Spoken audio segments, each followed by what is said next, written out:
Inaano nyo, alam nyo yung nag-wifi yung anak ko eh. Wi-Fi pala eh. Alam nyo, ang dami namin gumagamit dito, tapos papalitan nyo yung password. Kuya, Wala yata, ano? yung kapatid ko nagtatrabaho po sa ano, Yung sa call kapatid center. mo, si Raulo. Yung si Raulo, kapatid ko na ko lang kuya. Ano ba? Umpisa pa lang sa trabaho kapatid ko, kailangan namin ng wifi. Bakit ako mag-a-adjust sa inyo? Siya yung nagpalit. Sir, kaya siya yung nagpalit ng password, hindi po ako. Kaya nga, ikaw nga, walang problema sa'yo. Kaso, may problema na sa'yo. Ayun na, meron na Wala pala. mo problema po sa akin, ba't ito nadamay kuya? Hindi. Kung sabi mo kuya, pag di ka lasing, Oo, lasing nga ata eh. Hindi ako lasing. Kung lasing ako, pinagbabaril ko na kayo. Hindi, gago eh. Hindi, alam mo na lang yan.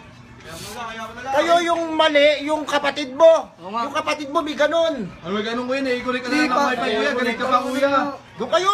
Pagpasensya mo na lang ha, pagpasensyaan mo na lang. Hindi, grabe naman, tinumpa niya yung ano namin. Pakialam ko sa bike nyo. Akin ba yan?